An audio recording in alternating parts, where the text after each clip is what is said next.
87년을 기점으로 해서 한국 경제는 30년간 쇠락해 오고 있습니다. 한국 경제는 이제 저성장과 양극화라고 하는 문제에 직면해 있습니다. 더욱 두려운 것은 이 추락하는 추세가 언제까지 갈 것인가, 이것이 저희를 두렵게 합니다. 30년간 쇠락해온 한국 경제를 살리기 위해서 우리는 무엇을 해야 하는 걸까요? 여러분의 의견은 무엇입니까? 문재인 정부는 촛불 시민의 뜻을 받아들여서 저희는 새로운 길을 가기로 결정했습니다. 그래서 문재인 정부는 지금까지 하지 않았던 일자리와 소득주도 성장, 공정경제, 그리고 혁신성장이라고 하는 새로운 길을 들어선 것입니다. 어려운 길이지만 저희는 부작용을 극복해가면서 가려고 합니다. 오늘은 그 얘기는 많이 하지 않겠습니다. 대신에 저희가 또 놓치고 있는 또 하나의 길, 혁신성장에 대해서 주로 말씀드리도록 하겠습니다. 대기업은 계열사와 하도급 기업, 거기하고만 거래합니다. 여기 계신 분들이 대기업하고 거래하면 오아시스의 어딘가에 물을 조금씩 받아서 자라고 있겠죠.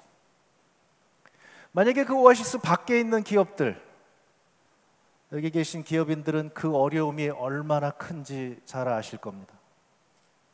제가 창업기업을 열심히 지원을 하는데 그 창업기업은 사막에 떨어진 한 톨 씨앗과 같습니다. 저희가 정부가 열심히 물을 주고 그래서 떡잎이 하나 나올만 하면 도저히 견디지 못하고 쓰러지는 기업들이 태반입니다.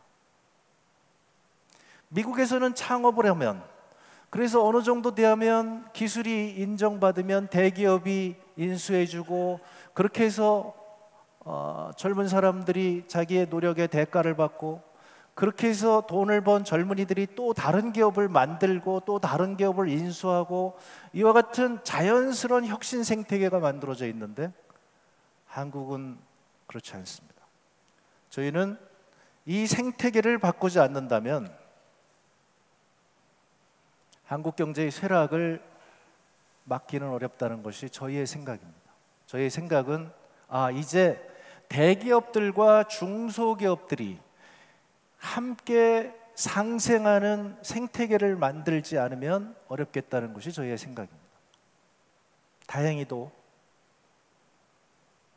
대기업들도 얼마 전부터 이 길로 들어서기 시작했습니다. 이것을 오픈 이노베이션, 개방형 혁신이라고 합니다.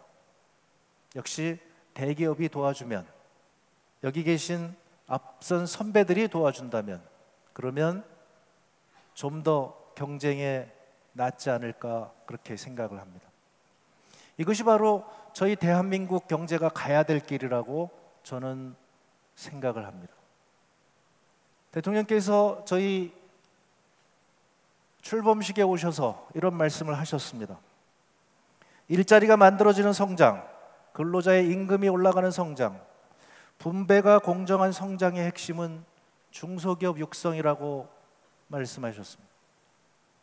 사람 중심 경제로 경제 패러다임을 바꾸고 그 중심에 중소기업을 세우고자 합니다. 사람 중심 경제의 양날개인 소득주도 성장과 혁신성장 모두 중소기업의 활성화를 통해서만 이루어질 수 있다고 저는 믿습니다. 정부는 중소기업을 우리 경제의 중심에 두겠습니다고 대통령께서 말씀하신 바 있습니다. 그리고 중소벤처기업부가 만들어진 것입니다. 저희가 출범 이후에 이번에 따져보니까 중소기업을 위한 정책을 61번을 발표를 했습니다. 일주일에 한 번 꼴입니다. 1년 동안 61번의 중소기업을 위한 정책을 저희가 발표했습니다. 왜냐하면 저희는 중소기업 중심 경제로 가야 한다는 확고한 신념이 있기 때문에 그렇습니다. 중소벤처기업부가 중소벤처소상공인의 수호천사가 되고 세일즈맨이 되겠다고 말씀드렸습니다.